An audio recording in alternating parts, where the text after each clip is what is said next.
Money guys. Cheese.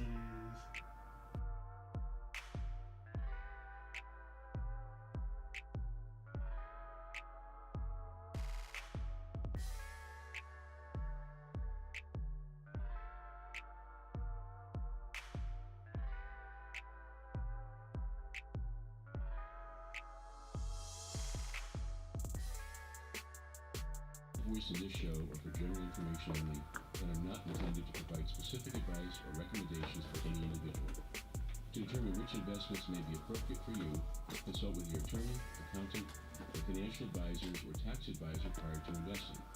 Securities offered through LPL Financial, member FINRA, SIPC.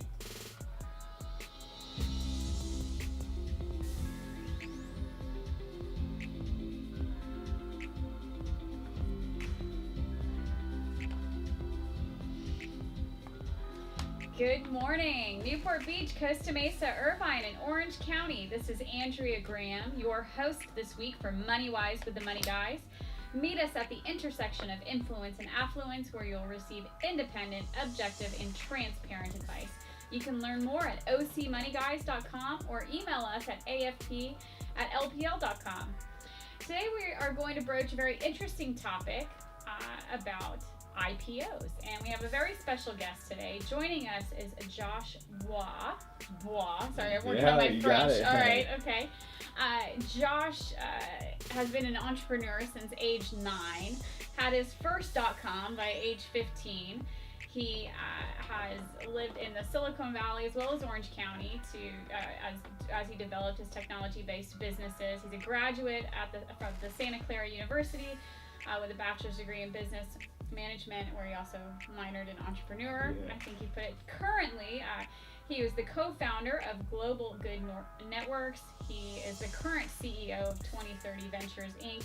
and very involved in something very kind of exciting, right, in the world of Hong Kong IPOs. So Yes. we're going to cover all of that today, Josh. Thank you for joining us. Also joining us is our usual panel, the Money Guys, Bill O'Connor, Good morning. Sean Walker. Thought you were going to forget us. Oh, We're here and we're ready. Robert Mycone, thank you. And good morning, Marcelo Bernardo. Good morning, Andrea. Yeah, all right. Well, let's dig right in. I think, Josh, before we get into some of the more interesting things that your companies are doing specifically, maybe you could just share with our listeners today kind of what is an IPO?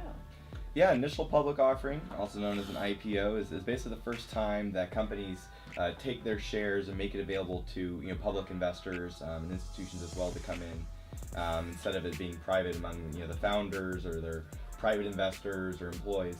So it's an exciting time for them to generate a lot of money that they can use to further develop their business. Mm-hmm. Is that like what people see on TV when they're watching Shark Tank? Not quite. Most of the companies that are on there are private and plan on staying private for some good time, or potentially be acquired or licensed out to other companies. Okay, so those are companies seeking private equity partners, not necessarily looking to go public. Got it. Perhaps you could just share with us kind of an overview of the typical IPO process. What's involved in a company that decides they want to go public? Definitely. Well, first a firm needs to pick out which exchange they want to be listed on and see if they can even meet the requirements. So whether they're going to pick out a market like OTC, over the counter, where the listing requirements are a little bit more lax in terms of revenue, the board of directors, auditing. Then there's obviously more high tier exchanges like NASDAQ and NYSE, where you're going to need several more millions and a much more strict financial auditing policy to be able to be listed, along with the right board and a really solid underwriter to be able to do like a large scale listing. Okay. So Josh, so your company handles all of that for the client? One of our companies is called Hong Kong IPOs, and that's basically where we've partnered with the right investment banks that can help underwrite things and find the initial investors to kind of fund a deal. So we are taking some companies, we're working on taking them on public on the Hong Kong exchange. Oh, that's interesting. But we still advise and help companies that are OTC listed here, whether they're planning their attack for the larger exchanges, or they're already on one of those exchanges and they're looking to get extra investor blood in on it. Mm-hmm. Is that typically why a company would choose to go public? Is just or what are the reasons why? Yeah, well, there's pros and cons. Starting on the pro list is obviously more money, more access to public investors. But there are also cons as well. You have to distribute a lot more information about your company to potential competitors that can steal that information, and you lose a lot of control. From you have to provide all that information, and the outside public gets more say on what you do. You can just ask Elon Musk what he thinks of the cons of going public right now. Yeah, exactly. Yeah, they pay close attention to it. He's trying to go private, exactly. Yeah, well, is he or not? We don't know. Yeah, well, he's in a big hoo-hoo with the SEC right now over Yeah. those tweets, because when you're, again, the whole reason, another con of being the CEO or an executive of a publicly traded firm is that, even little, tweet or a social media message can be interpreted as you manipulating a stock or investors, and FINRA and SEC don't play around. Yeah, there are very little things known as off-the-cuff remarks when you're very well publicized. The mic is always on. Yeah, and the SEC doesn't like bluffing either, so we'll see. Or trying to run the shorts out of the... run the shorts. Yeah, it'll be interesting to see how that all plays out. Okay, well, let's dive So then it's okay if you're the president of the United States to tweet out your thoughts. Well, that's because all your investments are in trust. So you're fine. He's invested in the future of America, Marcelo. That's it. That's my kind of future. Yeah. So basically, one of the questions that I think we have is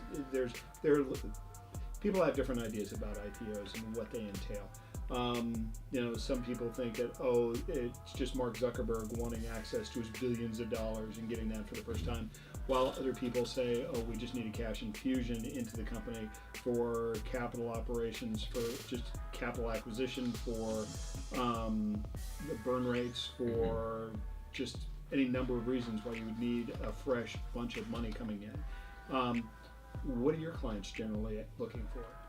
We deal with the companies looking for everything from angel investors and seed investors to more institutional capital. Some of these companies are already generating millions of dollars, and they need another, 5 to 10 million. So we help service companies. We're industry agnostic. So we help companies ranging from everything from consumer products to tech, energy, and they have different goals and needs. Some are just needing their initial seed capital to come up with a prototype. Some are, trying to go on OTC so they can, generate more investors and capital for their company. So there's all sorts of different needs with our clients. We are the Money Guys from Applied Financial Planning. You can learn more at ocmoneyguys.com. Our email address is afp@lpl.com. We're here with our IPO expert today, Josh. And Andrea, Yeah, so I want to do a compare and contrast, kind of like an old world example IPO and kind of what's happening now in the IPO. So Robert, you were personally involved in an IPO, was it back in the 80s? In 1981, I was part of a group of 20 of a technology company out of Denver, Colorado, where we went on the road show and we updated the red herrings and we presented to the investors the dog and pony show, the road show, they called it that. The company went successfully public in 1981 at $62 a share. So considering my shares at less than 33 years old, I was quite wealthy at the time. It was a long and grueling process. We thought the stock was valued, $2 or $3 a share or something. It went public at 62. So we hit an immediate gold mine. The bad news was that we had handcuffs and could not sell our stock for 5 years. So there are pros and cons to everything, and frankly, I'm glad I'm part of the Money Guys today. Yeah, well, it's interesting. So with what Robert just described about what he went through in the early 80s, is it still the way things are running these days, Josh? And do they still use ticker tape? Because I imagine they still use it public, right, Robert? No. We had screens, black and white boob tube screens. Right. Well, yeah, a lot of it is still relevant. We basically, put on investor events where essentially is, a road show where we take companies to different cities, basically to introduce them to investors in different cities. For example, a couple months ago, we did like a 4-city tour. So we started off in San Diego, La Jolla, Fleming's Steakhouse in San Diego, Orange County, day 3 in LA and Santa Monica, and day 4 all the way in San Francisco, by the Embarcadero, with the different types of investors. So we definitely put, we actually had a public company and a private company. So one was, showing their stocks and trying to get public interest in that from investors, and then the other one was just looking for a seed investment to get a prototype. and they actually landed a strategic partner. It was like awesome. So Yeah, That's that is good. great. So that would you call that? I know you do kind of investor conferences. Does that fall under investor relations and investor Yeah. conferences, but yeah, very, very similar. So it's companies at different stages, putting them in front of all types of investors. So, some guys might have $250,000 to invest if they're an angel investor, and much less. It might be 50 to 100 grand.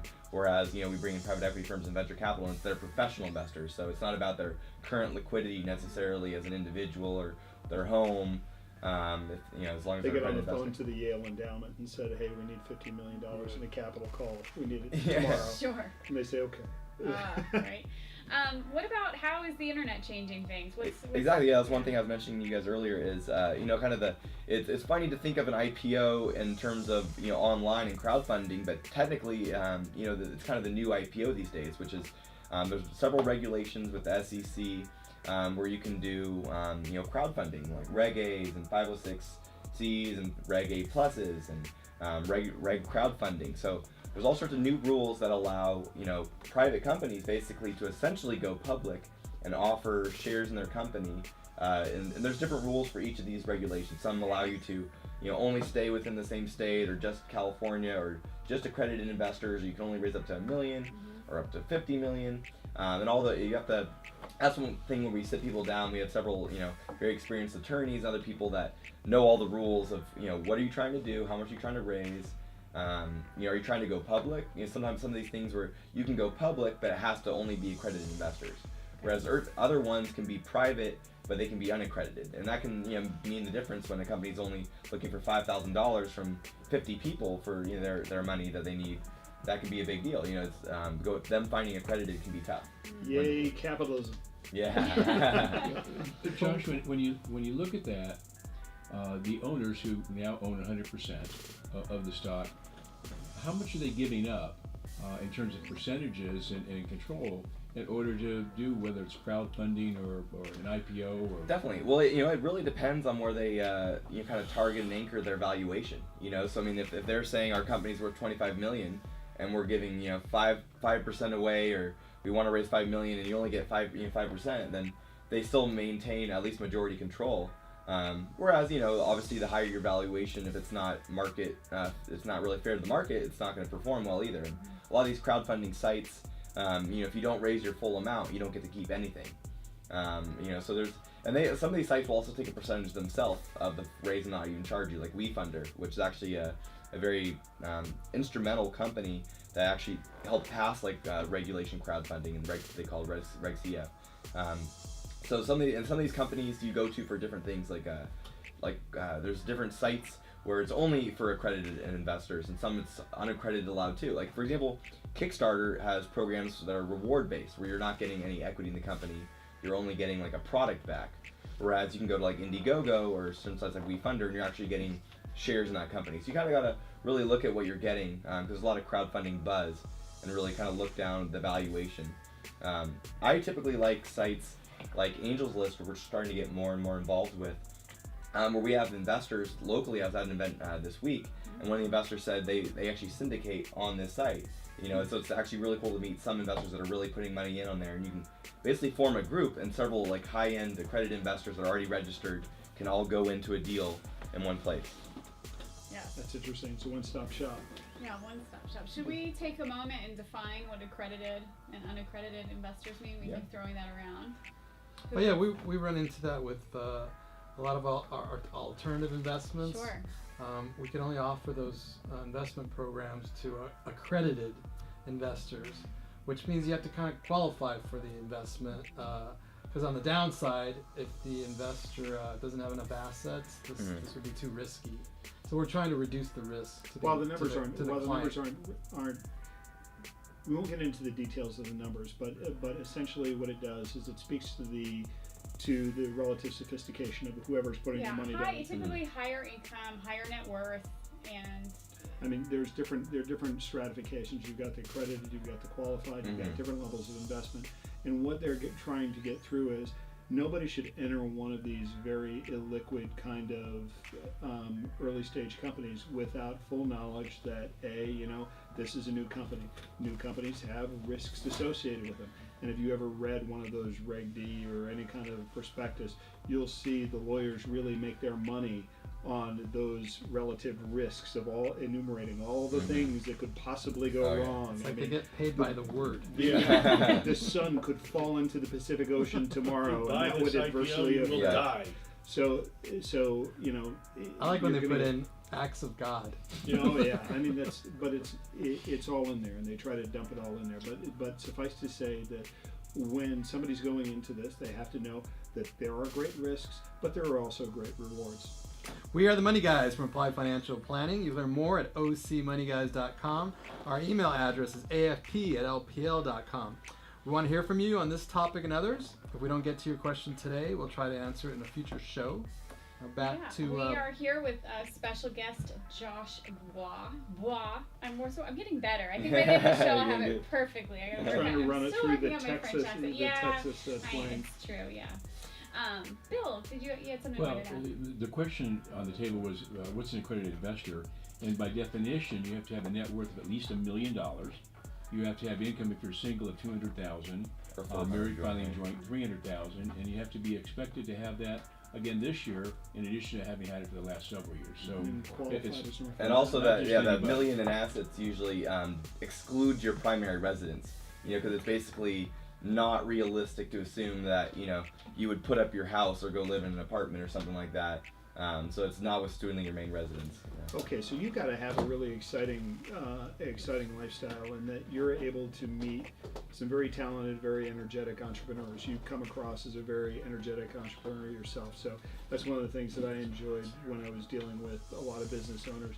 Is for me, it was always remarkable to see the creativity when, again, yay, capitalism is unleashed and people are able to take advantage, take their dreams kind of to the next level.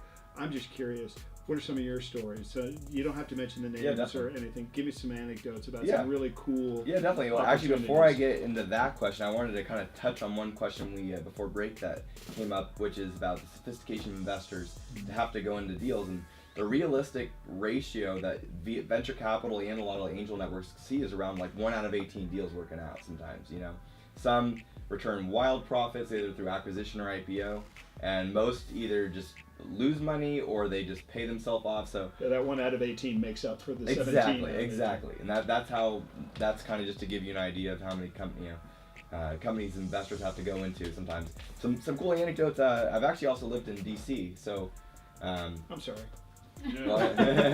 Washington DC. I wanted to read. So there were some fun anecdotes out there. We got to while out there, I got to film events for Intel, and they flew us around to Arizona to cover all sorts of entrepreneurs doing like innovative things in science and technology. Then they sponsored us with an ad for using Intel processors for good, basically a network of individuals all coming together basically. Sure.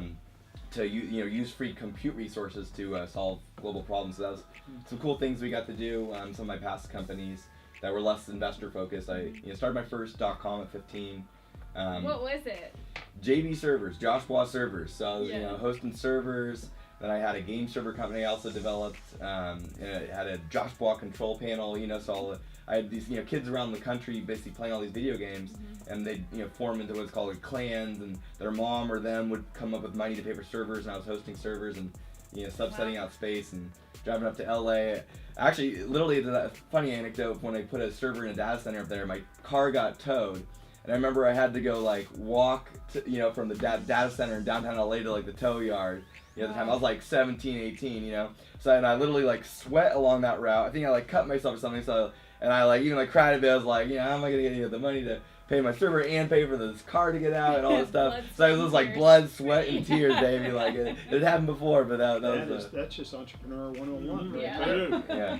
That's awesome. trial by fire or by foot? Both. And then one more little anecdote. I got to a lady who I'm actually about to start working again with soon. One of my professors when I was at Santa Clara University is a big investor in the boomer space and connecting a lot of venture capital firms, doing conferences, and she actually had me come speak to an Italian Fulbright class. And then we actually got to go on a limo bus tour around all the venture capital firms in Silicon Valley and meet them and get their cards. I still have some.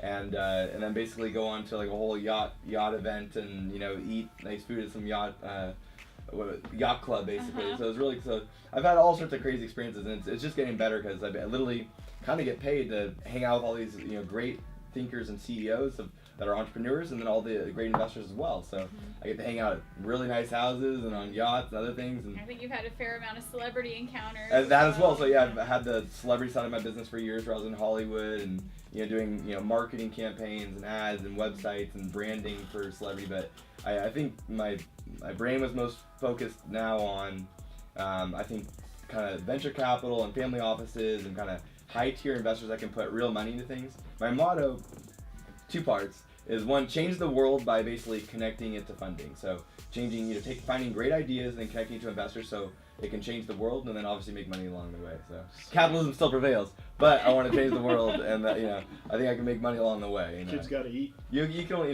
you can only live in one house and drive one car at the end of the day. So yeah. Yeah. No, I think that's beautiful. We are the Money Guys from Applied Financial Planning. You can learn more at ocmoneyguys.com. Our email address is afp@lpl.com. We want to hear from you on this topic and others. What should we ask Josh next? Let's go to the current venture. I'm curious. Yeah. Tell us, with all the talk in tariffs in China and all kinds of tensions that we have going back and forth across the Pacific right now. Tell us a little bit about this new venture you have. You're saying Hong Kong IPOs.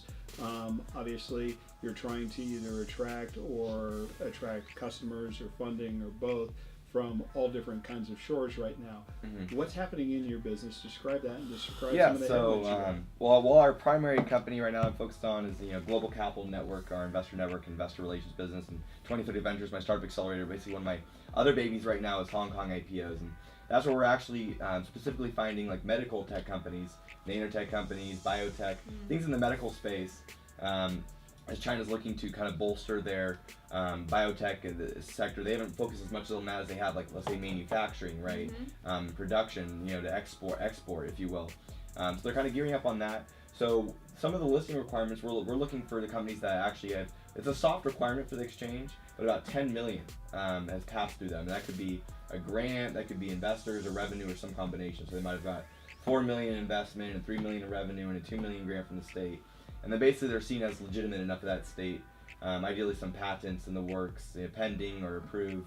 And so we're talking, what kind of levels of funding are you looking for there? Is this a true micro cap, or it's all going to boil down to the actual valuation of whatever the enterprise value of the company is? But what kind of funding are you seeking? Well, typically, I guess one of the lowest listings I believe was around 20 million or so, and they have ones in hundreds of millions. Is becoming more and more common in the Hong Kong exchange, and there's actually a lot of U.S.-based companies that you'd be really surprised to be like, oh wow, they're Hong Kong listed exclusively. There's a lot of money there, and it's just a very international hub. It's one way for some companies to hedge against potential losses in the U.S. stock market or issues. I don't know as much about all the tariffs going on in China, all that. I do keep an eye on Shenzhen out there because it's a big production hub. There's a lot of business out there.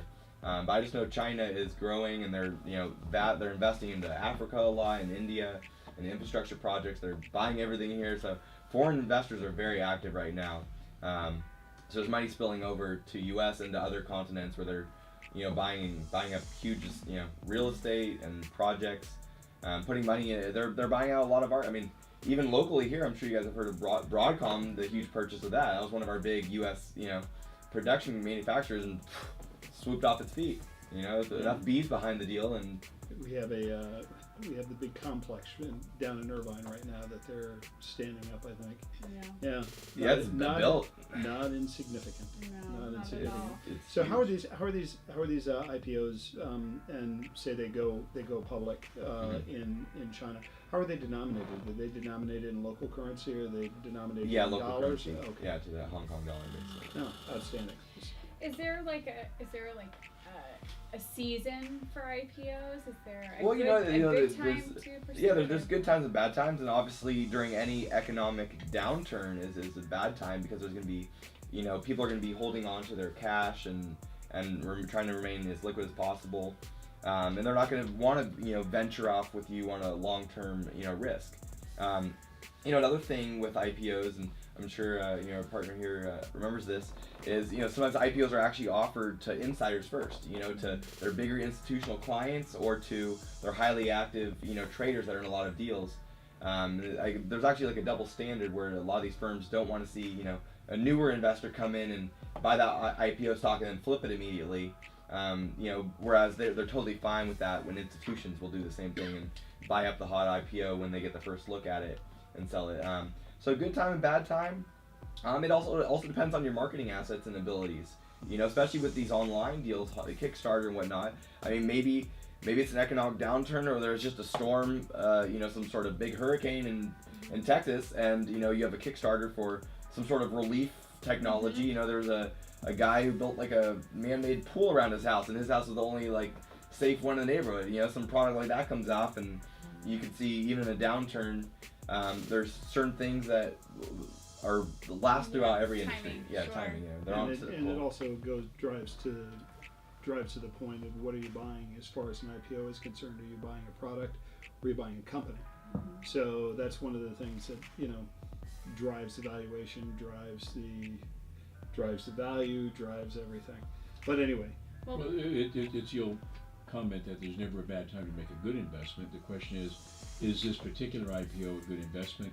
How do you determine who you want to represent and whether or not it's a viable product that you can actually bring to market? And then also uncovering relevant news about that company, and is this a scheme for one of the other investors to get out, or a golden parachute, or or are they going to dump it after, or you have to be careful in like who you're getting in bed with essentially on with an IPO.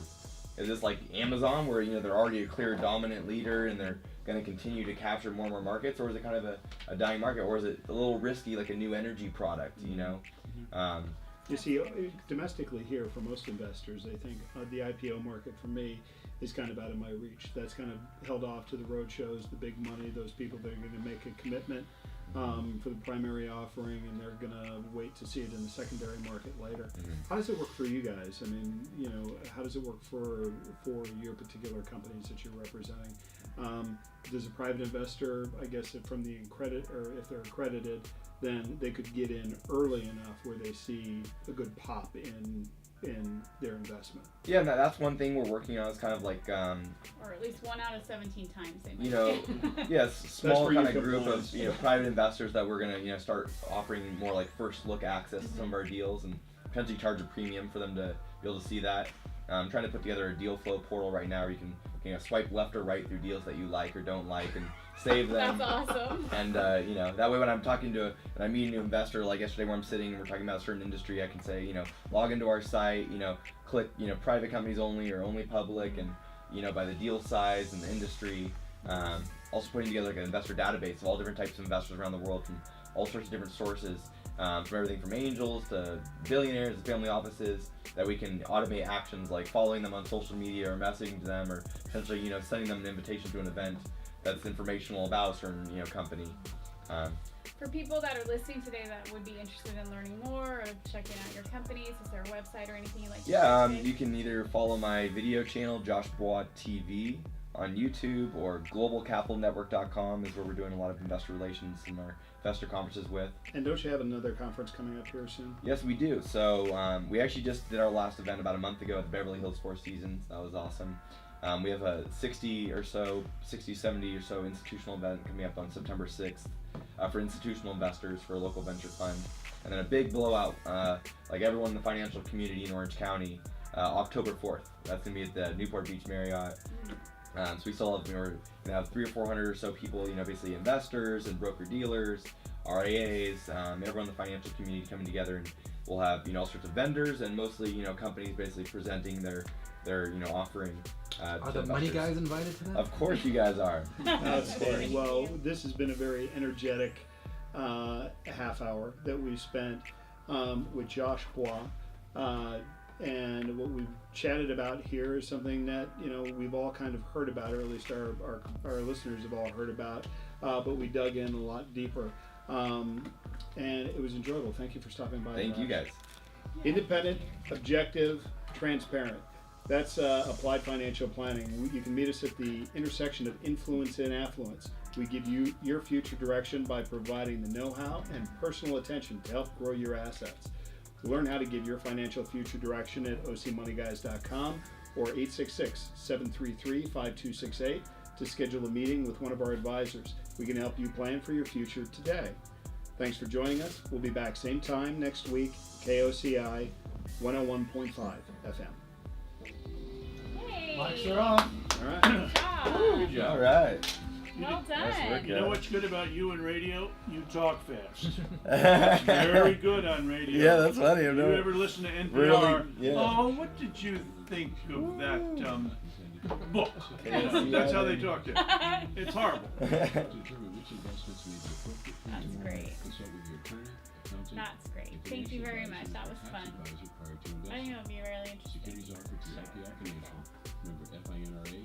So this October 4th meeting, what should we go to that? Yeah. Who's sponsored? Who set it up? 10-4. I mean, it's my company's. I'm the one booking the event. You And, are? Yeah, and I'm the CEO. So I partner with other investment events as well. So we're gonna kind of combine lists and just have everyone we know at this thing. So it's gonna be awesome. Yeah. Who, give me a couple of marquee names that'll be there. As far as investors or No, the companies that would be sponsoring. I'm booking the venue today. So we were starting to talk to companies, but it's about 45 days out. So So you get Tech Coast Angels. Is it a speed dating kind of? yeah, exactly. They'll be able to go to different. Yeah, we have all the local major angel firms come to our events. So, like for example, Tech Coast Angels. We have like Grant Binkley, the president or former president of TCA comes, and David Freeman, the guy who sorts their decks. Then we have like Doug Pennington, a private capital network, and Arch Angels. Then we have people from ICFO coming. We have people like Alan Stone's group, even some people that have been doing road shows forever and ever. I was even at a show of his yesterday. So we have angel groups. We have other conference hosters at our events. We have kind of VCs and kind of local funds. We have the people from like the Cove and the Cove Fund as well are in our network and invited to our events, and we're connecting them to other investors to syndicate. So it's exciting and growing. So you wouldn't invite people like I don't know, Merrill Lynch, Wells Fargo, et cetera, et cetera. Potentially, but they're almost kind of so institutional that they're Doesn't more. move their needle. Yeah, That's why I said it. it's not. They're very very tricky to deal with on a kind of flexible level. They're kind of so corporate, But we still have some of those kind of guys, especially since we are talking about the IPOs. Merrill Lynch is one of those big underwriters, so They are. I'm looking to kind of further our relationship with some of these teams on that side of it. So Goldman Sachs is the big dog in the IPO business. Are they trying to put you out of business? We're totally different. We're for the small guy. I No, knew that. they want their clients 10 years from now. Basically, yeah. That's it. That's good. All right. Cool. Awesome. All right, Thank guys. you. This has been fun. Thank you so Glad much. You can make it. Appreciate you. Yeah, hope to bump That's into you again at another awesome. event. Definitely. Thanks, Josh. Thank you. Thank you.